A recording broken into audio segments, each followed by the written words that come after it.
Bam, and just like that, we're live. That was all 16 of you out there applauding this morning. Good morning. Welcome to Rick Helps Real Estate. Just doing a little Saturday Q&A here, just chilling, a little cup of coffee. Actually, I've had two. I'm ready. I'm set. It's not that I need coffee, but if I have some, I'm less apt to hurt anybody. So that's what I used to tell the Boy Scouts. Do you need coffee? No. But if I have a cup, I'm less apt to hurt you. So, welcome and good morning to the Arizona real estate world. This morning we have 15,788 listings on a Saturday. It's the highest that it's been in a long time, and we're going to drill into that a little bit. We had over the 7-day moving average. Now, this has got the 4th of July in it, so it kind of skews it a little bit. 4,265 homes came on the market, and we only had 2,427 go under contract, and that's a difference of over 1,800. And that, my friends, is why we see more listings. We're not seeing more listings because people are just rushing to put their houses on the market. We're seeing listings because buyers have just left the building. And you can see by that chart, see that yellow line right there? This is what's happened to buying traffic. They're just out, they're gone. Saying, look, we've been overpriced. Affordability is tough. Interest rates have gone through the roof. Historically, interest rates are not high. But if you look at the interest rate compared with the average home price, it has made homes out of reach for the majority of buyers. And so they're sitting out. And so as new listings come on and they're not getting gobbled up, the pool of inventory of homes starts to grow. And that's what we're seeing right now. So it's not sure how that's all going to shake out in the long term. Now we have in that mix of 15,788, we have about 1,600 homes that are new construction where they weren't putting them on the multiple listing service at all. They didn't have to. You were out looking for new construction and you found them and you wrote a contract. So now they don't have to have advertise anymore. And so you've got that. And then you've always had the iBuyers open door and offer pad. They're another 1,000. Then you have a mix of investors that are trying to go ahead and sell their house and capture that high price now and get out, but not all of them. And there's still investors jumping back in. Our first question this morning, or maybe not a question, but house prices in Central North Scottsdale are still not cooling down. I was eyeing a house that increased price by $25,000. It's all over the map. We'll dive in and take a look at a little bit of pricing here, but it's you just never know where it's going to land. I can tell you that the bidding wars in some price points are no longer there. They're gone. And that buyers are able to shop more. They know that the list price is probably not going to be the sales price. Sellers are catching on that their sales price is not working, and they're starting to lower their prices, or they're just exiting the market altogether. When we look at some of the data here, and I kind of like this little chart here. It kind of shows us everything very concise. Here's sales price per square foot. You can see it's coming down from $305 to $295. Doesn't the market slow this time of year anyway? It does, but let's go back and take a look at that for just a moment because I knew we'd get that question. So let's go back. Here's June last year. See this? This is Memorial Day, I believe. This is 4th of July. This is Labor Day. So sales came up here to 3,840 homes under contract, and this year we're 2,400. Huge difference. So the sellers are definitely out and they're not playing. They're sitting in the bleachers with binoculars. I like to say, house I put a matching on is now asking for an extension to the deadline to Monday. I'm guessing they're trying to get more competitive competition. Matching an offer. I get you.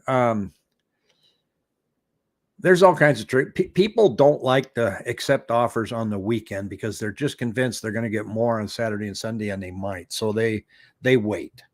They go, well, we want to see what's coming in over the weekend. Don't blame them. The traffic's not anywhere near as high as what it used to be. I would expect single family rentals to go up. I think I shared that chart yesterday. I wasn't able to comment because Pat was talking, but I did throw the chart up for you, and you are correct. They've gone up. But we're seeing right here, the sales price per square foot is coming down a little bit. The Cromford Index we like to follow is way down here to 163. And then here's our inventory. And our inventory is climbing the last 30 days, as you can see. And we have active listings going up right there where I said 15,474. Pretty darn close to what I pulled. Under contract, that number's going down as we would expect. And expired listings, this one, look at that's going up.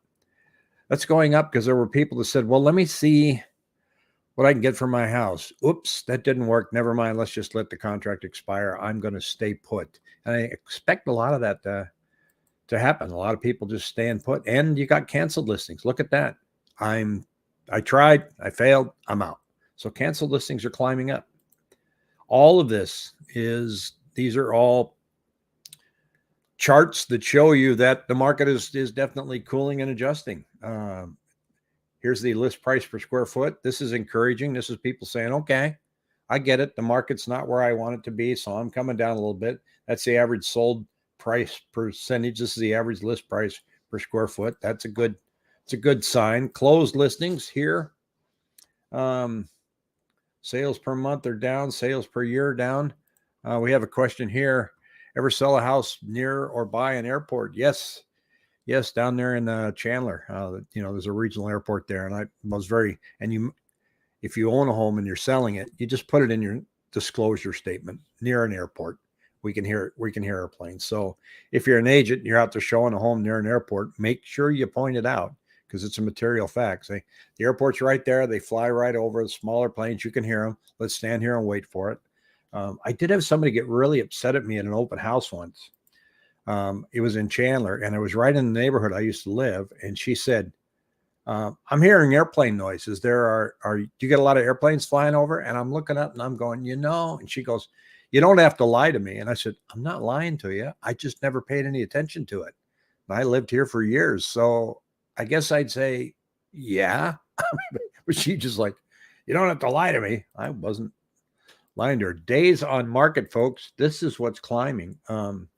Last 12 months sales, last 12 months of actives, they're climbing a little bit, not too much. The market's still good. If you were to go from a normal market to where we are now, you would call today's market good. Now, that may sound confusing because it's just everything's really bad. No, these numbers are not bad. It's just that it's wildly different from what we've had. Here's the success rate. Listing was at 86.9. Now it's down to 80%. So 80% of you, when you're putting your listing out there, you're getting your price. So that's not that bad. That's not that bad at all. And we have a question here. It says, house I'm looking at Goodyear's near the airport. I didn't notice the sound when we went to see the house. It kind of sneaks up on you sometimes. The supply is coming in, makes me less anxious to overbid on anything that pops up. Exactly. And I wouldn't either. My advice to buyers is think about it. Look at homes that have been on the market for at least 15 days. Don't wait for the price to come to you. You go to that price that you want. In other words, I'm going to sit back and wait till they mark this down to X amount. Don't do that. Because when they do that, now they're going to have a lot of extra traffic. People are going to come take a look at it, and you're going to try and swoop in. You have competition. Just go ahead and say, I think this house is worth this amount. I'm going to write the offer. It's not going to be taken as a huge insult as a rule, but there are people that kind of get their what do they call it? You know what, in a bunch. Here is monthly average sales price. Look at that. Went from 600,000 down to 563. And here is for Do Vegas. Here's your answer on the monthly lease price per square foot. And I just picked single family homes. They've gone from $1.32 to $1.36 per square foot. So 3 cents. So it's not going down. That's for sure. We have, is it unusual normal real estate year what are the good months for buyers? Because of the way the market's been behaving the past 2.5 years, seasonality has gone away in the Phoenix market. It used to be that for buyers, you could do very well in December because, the buying traffic's down. You could do very well in July because buying traffic is down. But we rarely saw any price adjustments. So the price adjustments are not seasonal. Historically, we always have the highest number of new listings come on in January at the beginning of the year. And then it's followed by the highest number of price reductions in February. Why is that? Well, it's first of the year. Everything's looking good. I'm going to list my house. I hear things are great. You find out it's not so great. It's not as hot as you thought it was. So you reduce your price in February. Then that whole cycle returns again in June. Highest number of listings for the second highest number of listings in June. And then here come the price reductions in July. So that's the way the market used to be. That all went bye-bye. When we had the stay-at-home request, I call it a request, not an order, in October or in March of 2020, the wheels fell off the wagon. So things are different. But here's something that's really, and I've showed this chart a few times, new listings. Look at this. This is new listings in the price range between 500 and 600,000, I believe it is. Let me pull up this and refresh it. Make sure this is all prices, but I'm going to go here between 400 and 500,000, see what happens. 3271. This is what I'm going to call the move-up buyers that want to go from that house where there was just you and the wife, and now you got a baby, maybe got two, you want to move up. So we went from 1,000 listings to 3,000 listings. And then if you go to the next price point up, and this is the price points that have gotten hit the hardest with the interest rate move. So you go again from 585 homes to 2283. So the headlines are going to be that listings are up 155% versus last year. And you think, oh my God, well, a large percentage of a small number is still a small number. So it's still 15,000 homes on the market is not that big compared to times like before the big collapse in 2008. We had 55,000 homes on the market.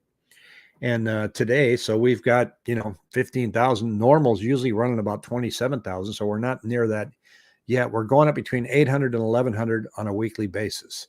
So now next week's going to be very interesting because the new CPI numbers come out on Wednesday morning, Consumer Price Index. So your mortgage banker is going to be watching that like a hawk, determining whether or not it's time to lock in that rate for you if you're getting a contract on the house or let it float. So they're going to be chewing their nails off on Wednesday morning. I think that comes out about 10:30. And so if that comes in hot, remember it came in at 8.5 last month. If that comes in hotter, the market's going to just raise rates like there is no tomorrow. Now the Fed won't raise rates then. They're not doing that yet. But the market in and of itself will do it. It went up a little bit this week. It went from 5.55 to 5.87. So that is an indication that they think the CPI number is going to come in a little higher than expected. So these people do that for a living. We'll see what happens. But I have to ask the question because a lot of people compare now and they go, well, here comes the crash. Everything's coming down. Prices are coming down. In 2008, when things went south, if the central banks would have lowered interest rates to 2.75%, do you think the market would have turned around? Right now, if we take our rates that are running about 5.78, bring it back down to 2.75, do you think housing would take off again?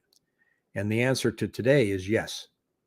Unfortunately, it would heat up and away we go. But in 2008, they couldn't. And the reason was the financial markets had collapsed. So that's the big difference. Thanks, Patrick.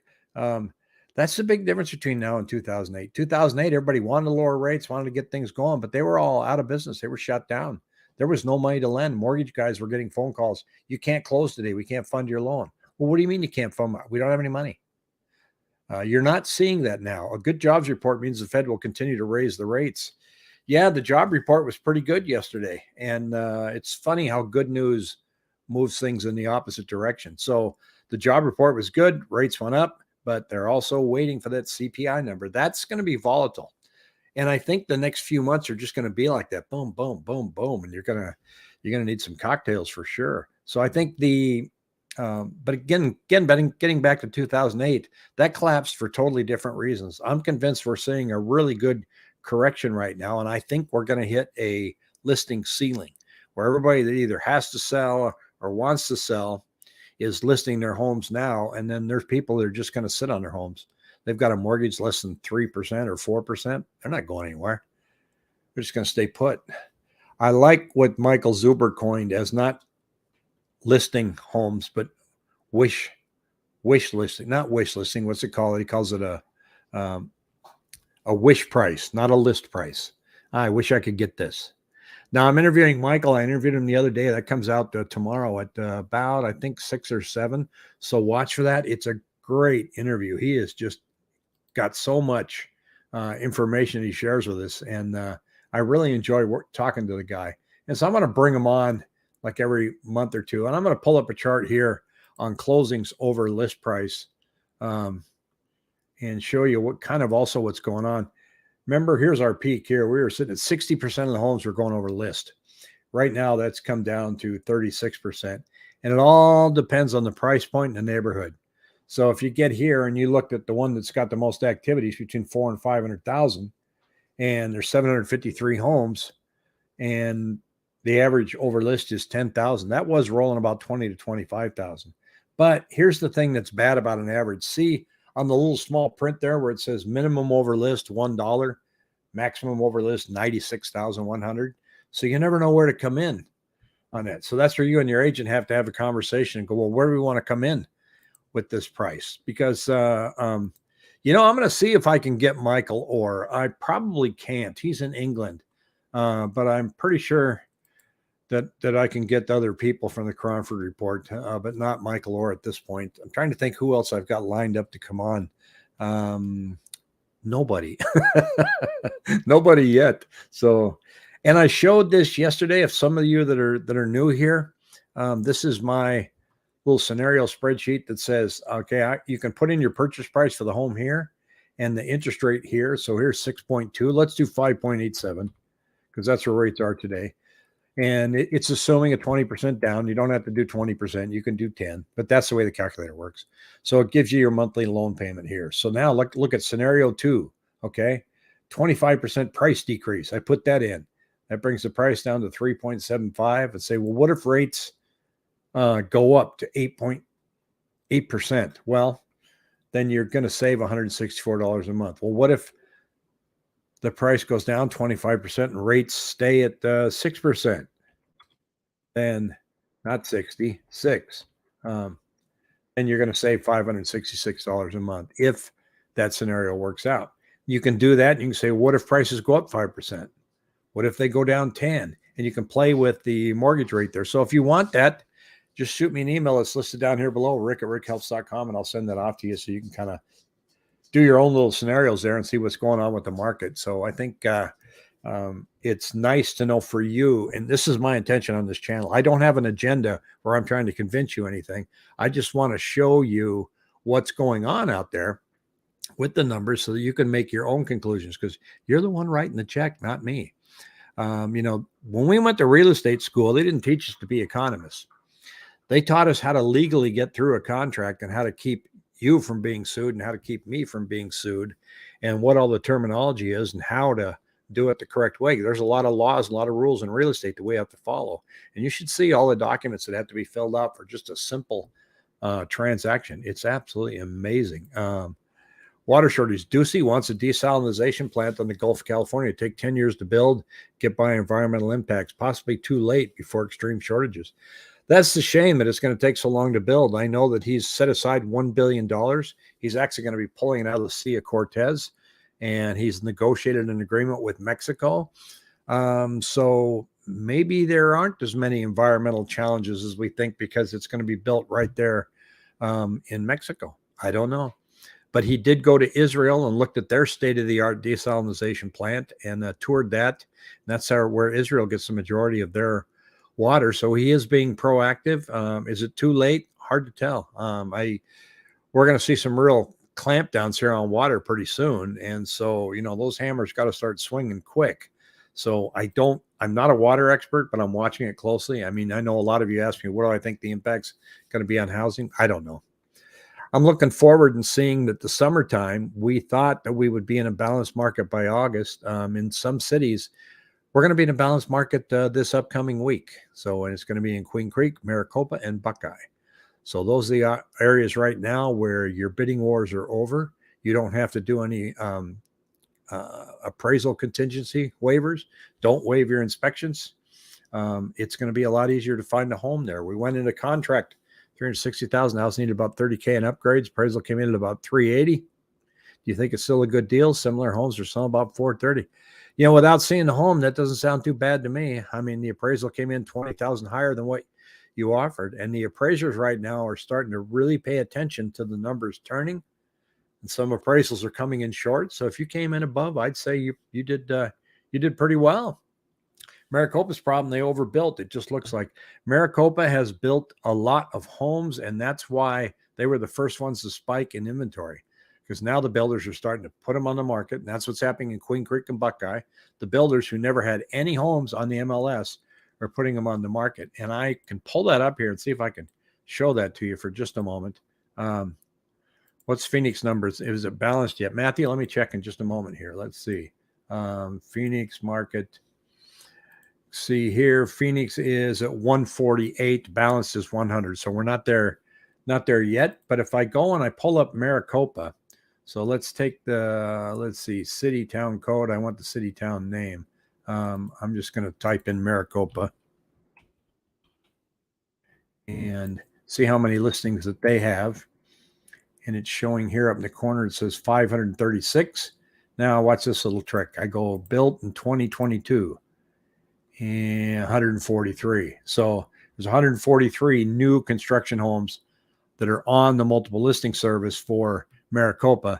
There's far more than that are for sale, but those are the only ones that they've got on the MLS right now. So they're usually spec homes. They're all done except for maybe cabinets and lighting. So that's what's going on in Maricopa. And I can repeat that same scenario through all the other cities that are out there. So that's kind of the story. Now, the other thing to look at too is now there was a chart that came out. I'm going to try and find it here. Came out a few days ago talking about open door. And we got some new data out here, folks. Look at this. Just as we're just getting rolling here. Contract ratios changed in 29 of the largest cities. Look at this. Paradise Valley. Contract ratio April was 82. Now it's 42. Let that sink in. Holy cow. Maricopa, you were 261. Now you're 66. All 29 cities have seen their single family markets cool down, but Paradise Valley has cooled much less than the others. Much less. Interesting. Casa Grande and Arizona City have also done better than average, perhaps supported by the new industry that's been established in their local area. Now, folks, you're lucky. This is just hot off the presses. You guys are saying this before anybody else. You're going to be a hit at a cocktail party tonight. Southwest Valley has fared particularly poorly as the Phoenix, Glendale, and as has Phoenix, Glendale, and Anthem. We normally classify readings under 60 as corresponding to a balanced market. By this definition, 19 of the 29 cities are already in a balanced market, while Sun Lakes and Anthem are the most in danger of slipping into a buyer's market. That is interesting. Sun Lakes, you have been wallowing in low inventory for 2 years.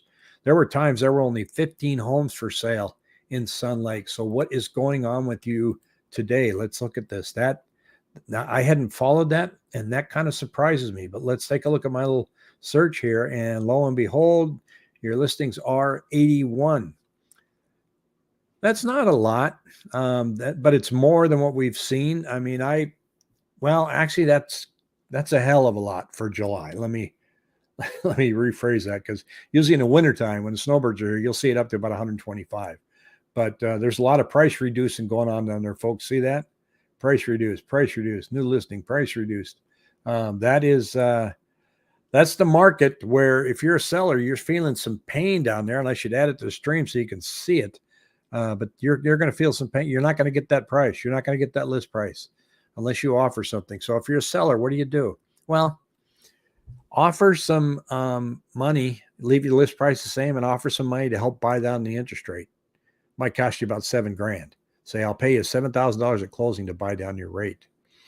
That's probably the biggest listing carrot that's out there right now. And that gets more attention than the price, believe it or not. And let's see, if we take a look here at some of the homes in Sun Lakes, you can see that the prices are all over the map. They have a low here of $256,000, and that's in phase one. That's one of the modular homes, 290. And then we'll go all the way up to the top here, and we are looking at 865,000. So there's some wiggle room there. So as a seller, the bell has rung in many cities that says that the idea of your home going up in value from this day going forward is in the rearview mirror. So it's not going to happen. It's very clear what's going on. The August is going to show you the impact of interest rates from June and July. Right now, we don't see it because interest rates went up May 30th. So it's not showing up in the numbers yet as far as the closed sales. But in August, you'll get to get a good, clear picture of contracts that were written after May 30th. And that'll give you a true impact of any trends that we think we might have. We might be able to see trends like, well, it looks like closed prices are going down on average between 5 and 10%. Now you got something to chew on. Right now, we're just guessing. We're seeing a few numbers start to trickle in, but not enough to give us a clear indication. And Cromford Report's doing their best to get on top of some of this data. And they're jumping out now and saying, you've got the Cromford Market Index where 100 considered a balanced market, but he's got a couple other key indicators like the contract ratio and stuff where he's finally just biting the bullet and going, we're already in a balanced market in several cities. So that is amazing. And just to take a look at that chart again here real quick, Sun Lakes, their contract ratio is 35. They're in the deep basement of the summer, and they're having a hard time getting rid of their homes. So if you're looking for over 55, I'd head on down there. And Sun Lakes should probably be in about the same thing. But here's Sun Lake. Sun City West is at 61. Why is there a big difference between those two over 55 communities? I don't know. Bobby says it's a big deal when buyer demand craters. It is. And so, but here's what I see when I look at buyer demand, and you guys tell me this on this channel all the time. I'm waiting.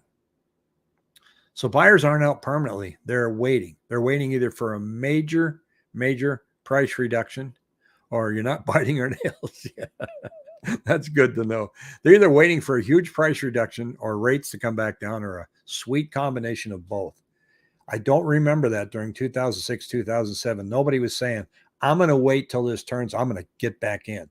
They didn't. Back then, there was panic saying, if I don't buy now, I'll never be able to afford. My neighbor bought 2 houses and he turned around and sold one the same day. I got to get in on this. In fact, in Maricopa, I know guys that were buying land and having somebody sit next to them, and they would sell it.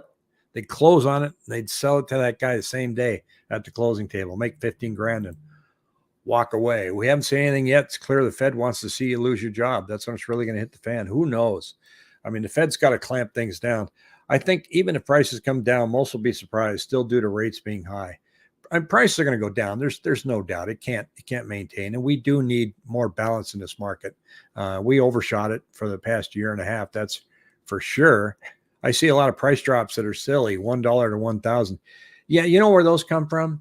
Because when you do a price reduction, it shows up on the MLS as price reduced. So you go down $1, it shows up. But you buyers, you're not stupid. You go on and look at it and you go, $1? Give me a break. Most people just try to focus on the monthly payment. You'll see that when we talk to Michael Zuber tomorrow, and he goes, real estate's all about the payment. It's not about the price. And he's correct. SCWs, the monthly HOA, where it does not our side of the cap improvement fee. SCW, tell me what that is, Stephanie. So what you're commenting about is that in some of those Sun Lakes areas, they've got a huge capital improvement fee, and they have higher than normal HOA fee. If I pull up an example here, we can pull up this one that I just saw. They have an HOA fee of $1,800 annually, and then they have a capitalization fee of capital improvement of $1,750. Sun City is even higher. They're almost like $4,000. Sun City West, yes, you're correct. They have a huge transfer fee. It's unbelievable. Not transfer fee, capitalization fee. We have a lender, Buffalo Bobby. I want the Fed to push rates to the moon. It's healthy. Lenders made their money. 2019, 21, 22. You made your money mostly in refis, didn't you? That's why there's a lot of layoffs right now. Smack says, can we get a prediction of year-over-year appreciation out of you? LOL. I know where the LOL is coming from. No. and the reason I say that is Realtor.com predicted like our interest rates are going to be 3.47 for the rest of the year. So these guys can't even get it right. And they're predicting real estate growth, I think, of 6% for the year. They don't know. As a first-time home buyer, I'm surprised every newer house in Arizona is part of an HOA. I hate HOAs. I don't know what the impact would be if a new builder put in a development and said that there was no HOA. That would be an interesting experience, but once you do that, you can't pull away from it. And they tend to do that just to keep from having the front yards not looking ratty, and to have no motorhomes parked out front. You can drive around some of these areas, like in Glendale and Chandler, that don't have HOAs, and some of it makes your hair hurt. So I get it, but then again, the HOAs are high in the over 55 communities because there's a lot of amenities. They've got really good clubhouses. They've got pickleball. They got a lot of swimming pools, a lot of buildings to maintain, and they use it's not the transfer fee, but the capitalization fee as a way to raise more money instead of continuously raising your HOA payment. So that's where that comes from. But anyway, I want to thank everybody for joining me this morning for this morning update. Please tune in tomorrow to watch my interview with Michael Zuber. I hope you like it as much as I enjoyed doing that. He pulled out a few nuggets. The guy's pretty good. So have a great Saturday. Take on the rest of the weekend. Take care.